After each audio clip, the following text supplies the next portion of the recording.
مقامات یا یہ نغمات جو علم النغمات جو ہے اس کا تعلق قرات کے ساتھ نہیں ہے، فن قرات کے ساتھ نہیں ہے، بلکہ اس کا تعلق جو ہے یہ موسیقی کے ساتھ ہے۔ اب آتے ہیں اصل مسئلے کی طرف۔ بنیادی طور پہ جو بات سمجھنے والی ہے وہ یہ ہے کہ ہم یہاں پہ بات موسیقی کے جواز یا عدم جواز کے اوپر نہیں کر رہے، ہم یہ بحث نہیں کر رہے کہ موسیقی جائز ہے یا جائز نہیں ہے، یہ ایک الگ موضوع ہے۔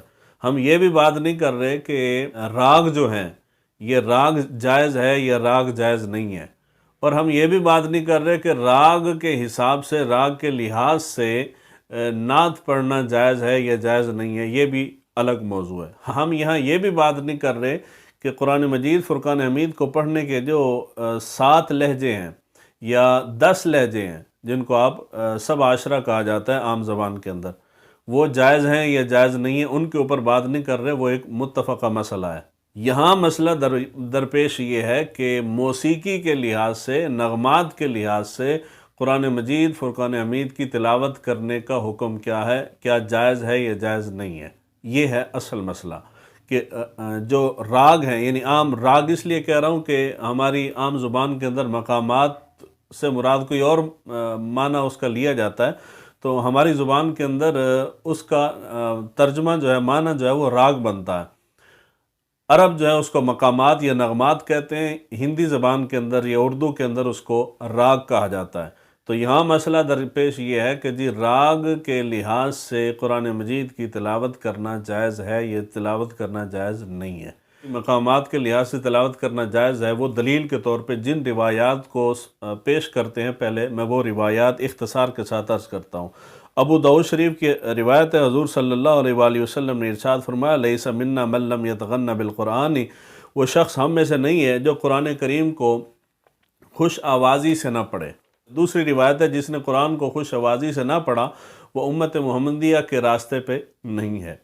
تیسری روایت مسلم شریف کی ہے، حضرت براء ابن عازب فرماتے ہیں، میں نے عشاء کی نماز حضور صلی اللہ علیہ وآلہ وسلم کے پیچھے پڑھی اور آپ اس وقت سورہ 3 کی تلاوت فرما رہے تھے، اور میں نے آپ سے زیادہ خوش الہان کبھی کسی کو نہیں دیکھا، یعنی آپ اتنی خوبصورت تلاوت فرما رہے تھے۔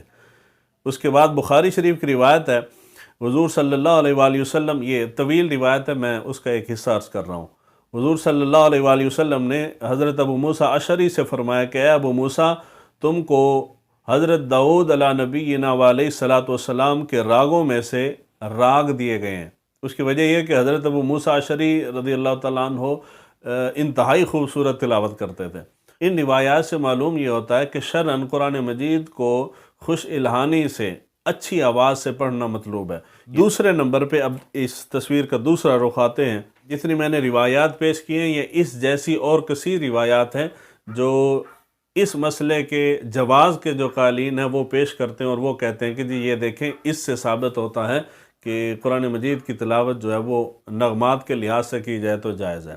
اب آتے ہیں دوسری سکے کے دوسرے رخ کی طرف۔ مسند احمد بن حنبل کی روایت ہے، حضرت عبداللہ بن عباس رضی اللہ تعالیٰ عنہ سے مروی ہے کہ حضور صلی اللہ علیہ وآلہ وسلم نے ارشاد فرمایا کہ 6 چیزوں کے آنے سے پہلے موت طلب کرو۔ ان 6 چیزوں میں سے کیا ہے؟ پہلے نمبر پہ فرمایا بے وقوفوں کی عمارت سے پہلے، شرطوں کی کثرت سے پہلے، انصاف کے بکنے سے پہلے، خون کے ارزاں ہونے سے پہلے، یعنی خون کے سستا ہو جانے سے پہلے، قطع رحمی کے عام ہو جانے سے پہلے، اور ایسے لوگوں کے پیدا ہونے سے پہلے جو قرآن کو بانسری بنا لیں گے۔ ایسے لوگوں کو امام بنایا جائے گا جو قرآن کو اچھا گاتے ہوں گے اور اسے سمجھتے بہت کم ہوں گے۔ یہ ساری چیزیں ہمارے اس دور میں پیدا ہو چکی ہیں۔ آخری درجہ ہے، یہ بھی اس دور میں بڑی تیزی کے ساتھ پھیل رہا ہے، اور اس کا صحرا جو ہے وہ عرب قراء کی طرف جاتا ہے کہ ان کی وجہ سے یہ پھیل رہا ہے۔ مصنف عبد الرزاق کی روایت ہے، فرمایا قرب قیامت ایسے لوگ آئیں گے جو قرآن کو بانسری بنا لیں گے جس کے ساتھ وہ گائیں گے۔ امام نووی لکھتے ہیں کہ فقہاء کرام نے کہا کہ اگر کسی شخص نے قرآن کو سازوں کے ساتھ پڑھا تو اس نے کفر کیا۔ اس کے بعد المعجم الاوسط کی روایت ہے، اور بڑی اہم روایت ہے، حضرت حذیفہ بن یمان سے مروی ہے کہ حضور صلی اللہ علیہ وآلہ وسلم نے ارشاد فرمایا قرآن کو عرب کے لب و لہجہ میں پڑھو، اہل کتاب اور فاسقوں کے لہجوں سے بچو، بلا شبہ میرے بعد کچھ قومیں آئیں گی جو قرآن کو گلوکاروں کی طرح اور نوحہ خانوں کی طرح لوٹا لوٹا کر پڑھیں گے۔ قرآن ان کے حلقوں سے نیچے نہیں اترے گا، اور وہ لوگ خود اور جو ان کو قابل عزت سمجھیں گے ان کے دل بھی فتنوں میں مبتلا ہو جائیں گے۔ یہ جو اس کے جواز کے قائلین ہیں وہ اس روایت کو پیش کرتے ہیں، مگر اس کا پہلا حصہ پیش کرتے ہیں کہ حضور نے فرمایا قرآن کو عرب کے لہجوں میں پڑھو، تو چونکہ عرب کے قراء سارے کے سارے وہ نغمات کے لحاظ سے تلاوت کرتے ہیں تو اس لیے وہ جائز ہو گئے، یعنی اس روایت کا پہلا حصہ پڑھتے ہیں، آگے سارا حصہ چھوڑ دیتے ہیں۔ جو نغمات کے لحاظ سے تلاوت کر رہا ہوتا ہے قاری، آپ اس کو دیکھیں گے، پہلے وہ ایک آیت مبارکہ پڑھے گا، مقام حجاز کے اندر پڑھے گا، پھر وہ نہاوند کے اندر پڑھ دے گا، پھر رست کے اندر پڑھ دے گا، پھر عجم کے اندر، پھر سبا کے اندر پڑھے گا، یعنی ایک آیت کو بار بار لوٹا لوٹا کے مختلف نغمات کے لحاظ سے وہ قرآن مجید کو پڑھتا ہے۔ تو یہاں کیا ہے، حضور نے فرمایا، یعنی یہ جو روایت میں نے اوپر پیش کی ہے کہ کچھ قومیں آئیں گے جو قرآن کو گلوکاروں کی طرح اور نوحہ خانوں کی طرح لوٹا لوٹا کر پڑھیں گے، جیسا کہ آج کل کے قراء پڑھتے ہیں۔ یہ ہیں تصویر کے دونوں رخ۔ جواز کے قائلین جو تھے وہ جو روایات پیش کرتے ہیں وہ بھی میں نے پیش کی، اور جو عدم جواز کے اوپر روایات ہیں ان میں سے چند ایک میں نے آپ کے سامنے رکھی۔ اب آتے ہیں کہ مقامات کہتے کسے ہیں۔ مقامات یا علم النغمات، نام مختلف ہے، چیز ایک ہی ہے۔ عام سادہ زبان کے اندر راگ کہا جاتا ہے۔ مقامات کی اصطلاحی تعریف کرتے ہوئے لکھتے ہیں کہ مقامات مقام کی جمع ہے۔ مقام صوتی موسیقی کا ایسا انداز ہے جس سے خاص آوازوں کے مابین امتیاز کیا جاتا ہے، جس طرح کہ مرغ کی آواز کو مقام رست اور شیر کی دھاڑ مقام سبا کی طرف رہنمائی کرتی ہے۔ مذکورہ تعریف سے یہ معلوم ہوا کہ مقامات موسیقی کے ایسے قواعد کو کہا جاتا ہے جس سے آواز کے اتار چڑھاؤ اور شدت، نرمی وغیرہ جو ہے اس کے اندر امتیاز کیا جائے، اس کو مقامات کہا جاتا ہے۔ جس طرح کہ ہمارے ہاں راگ سکھانے کے لیے وہ پیٹی ہوتی ہے، جو آپ نے دیکھا ہوگا قوال آگے رکھ کے تو قوالی کر رہے ہوتے ہیں پیٹی کے اوپر۔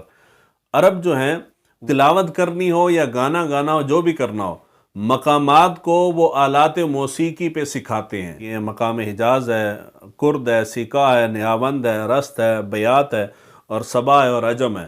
یہ 8 مقامات، یہ 8 مقامات عرب کے اندر سکھائے جاتے ہیں آلات موسیقی کے اوپر۔ کیوں آلات موسیقی کے اوپر؟ یہ جو قراء تلاوت کرتے ہیں ان کو بھی آلات موسیقی پہ ہی سکھایا جاتا ہے عرب کے اندر، اور یہ جو گلوکار ہیں وہ بھی اسی طرح سیکھتے ہیں، جو قراء ہیں وہ بھی اسی طرح سیکھتے ہیں۔ اور یہ جب ہمارے ہاں ہندوستان کے اندر آتا ہے، یہ ذرا آسانی سے آپ کو سمجھ آ جائے گی۔ یہ عرب کے اندر آپ جاتے ہیں تو وہ مقامات کہتے ہیں یا نغمات کہتے ہیں، علم النغمات۔ جب ہندی کے اندر آتے ہیں تو اس کو راگ کہا جاتا ہے، جیسے آپ کہتے ہیں مشہور راگ ہیں 7 سارے گاما پادا۔ یہ اب سوال یہ آیا، کہتے ہیں کہ جی قرآن کو عرب کے لہجوں میں پڑھو، عجم کے لہجوں میں یا فاسقوں کے لہجوں میں یا اہل کتاب کے لہجوں میں اس کی تلاوت نہ کرو۔ مسئلے کے جو جواز کے قائلین ہیں وہ کہتے ہیں کہ جی دیکھو تمام عالم عرب جو ہے وہ انہی نغمات کے لحاظ سے تلاوت کرتا ہے، تو حضور نے فرمایا کہ عرب کی انداز میں تلاوت کرو تو عرب اسی انداز سے کرتا ہے، تو اس لیے یہ جائز ہو گیا۔ اب آتے ہیں اس مسئلے کی طرف کہ کیا نغمات کا یا موسیقی کا یا مقامات کا یا راگ کا تعلق اہل عرب سے ہے یا اہل عرب سے نہیں ہے۔ اس مسئلے میں اختلاف ہے کہ موسیقی کا بانی جو ہے وہ کون تھا۔ اہل یونان اسے اپنے دیوتا میوزس کی 9 بیٹیوں کی طرف منسوب کرتے ہیں کہ جی یہ راگ جو ہیں یہ ہندو اس کو اپنے دیوتا برہما کی طرف منسوب کرتے ہیں کہ جی اس کا موجد جو تھا، ایجاد کرنے والا بانی جو تھا وہ ہمارا دیوتا برہما تھا، یا بعض اس کو دیوتا مہادیو اس کی طرف بھی منسوب کرتے ہیں کہ جی یہ اس کو بنانے والا، تخلیق کرنے والا وہ تھا۔ تیسرا قول آ جاتا ہے ایرانیوں اور فارسیوں کا۔ ایرانی اور فارسی جو ہیں یہ ان کا نظریہ یہ ہے کہ فیثاغورس جو ہے یہ ان راگوں کا بانی تھا۔ اب ان 3 اقوال میں سے کسی کو بھی لیں، چاہے آپ اس راگ کو یونانی مانیں، چاہے آپ اس کو ہندو دیوتا کی طرف منسوب کریں، چاہے آپ اس کو فیثاغورس کی طرف منسوب کریں، کسی کی طرف منسوب کر لیں، اس کے بانی ہونے پہ اختلاف ہے۔ اس مسئلے میں کسی کو کوئی اختلاف نہیں ہے کہ جی راگ کا تعلق اہل عرب سے نہیں ہے، یعنی عرب کے ساتھ اس کا تعلق نہیں ہے، اس کا تعلق عجم کے ساتھ ہے، چاہے وہ یونان کے ساتھ ہو، چاہے وہ فارسیوں کے ساتھ ہو، یا چاہے وہ ہندوؤں کے ساتھ ہو۔ ہمیں معلوم ہو گیا کہ راگوں کا تعلق جو ہے وہ اہل عرب سے نہیں ہے، اہل عرب کے اندر یہ داخل ہو گیا۔ جب یہ روایت پیش کی جاتی ہے کہ حضور نے ارشاد فرمایا کہ قرآن کو اہل عرب کے لہجوں سے پڑھو، تو اس اہل عرب سے مراد آج کے دور کے عرب جو ہیں وہ نہیں ہیں، اس اہل عرب سے مراد جو ہیں وہ حضور صلی اللہ علیہ وآلہ وسلم یا صحابہ کرام رضوان اللہ اجمعین، وہ جو ادوار تھے، اس سے مراد وہ ادوار ہیں۔ ہمیں معلوم ہو گیا کہ مقامات کا تعلق یا علم النغمات کا تعلق جو ہے وہ اہل عرب سے نہیں ہے۔ یہ روایت درست ہے کہ حضور نے ارشاد فرمایا کہ اہل عرب لہجوں میں قرآن پڑھو اور عجم کے لہجوں میں قرآن نہ پڑھو، لیکن یہ روایت پیش کر کے آپ یہ ثابت کریں، اصل مسئلہ جو پیش آئے گا وہ یہ ہے کہ آپ یہ ثابت کریں کہ راگ اہل عرب سے ہیں یا نہیں ہیں۔ تو معلوم یہ ہوا کہ راگ کا تعلق اہل عرب سے نہیں ہے، راگ کا تعلق عجم کے ساتھ ہے۔ تو جب راگ کا تعلق عجم کے ساتھ ہے تو پھر آپ یہ روایت پیش کر کے تو یہ اس کے جواز کا قول کیسے کرتے ہیں کہ جی اس روایت کے تحت یہ جائز ہو گیا۔ دوسرا یہ ہے کہ حضور صلی اللہ علیہ وآلہ وسلم نے اہل کتاب کی طرح ان کے لہجوں میں قرآن مجید کی تلاوت کرنے سے منع کیا۔ اس کی وجہ کیا ہے؟ آپ گرجا گھروں کے اندر جو یہ اہل کتاب اپنی کتابیں پڑھتے ہیں بلکہ گاتے ہیں، ان کی ایک مخصوص لے ہے، مخصوص طرز ہے، وہ اس طرز کے اندر، اس لے کے اندر گاتے ہیں اپنی کتابوں کو۔ تو حضور صلی اللہ علیہ وآلہ وسلم نے فرمایا کہ اہل کتاب کی طرح قرآن کو گا کے نہ پڑھو۔ اس مسئلے پہ بہت سارے ائمہ کرام کے اقوال بھی ہیں، مگر میں صرف 2 اقوال نقل کرتا ہوں۔ سب سے پہلا قول امام ابن کثیر کا۔ امام ابن کثیر فرماتے ہیں کہ جدید نغمات کی وہ آوازیں جو لہو و لعب یعنی موسیقی کے اوزان اور قوانین سے ترتیب پاتی ہیں، قرآن ایسی آوازوں سے پاک اور منزہ ہے۔ دوسرے نمبر پہ امام ابن رجب رحمہ اللہ وہ فرماتے ہیں کہ حدیث میں جو وارد ہے کہ اپنی آواز سے قرآن کو مزین کرو، اس سے مراد قواعد موسیقی نہیں ہے۔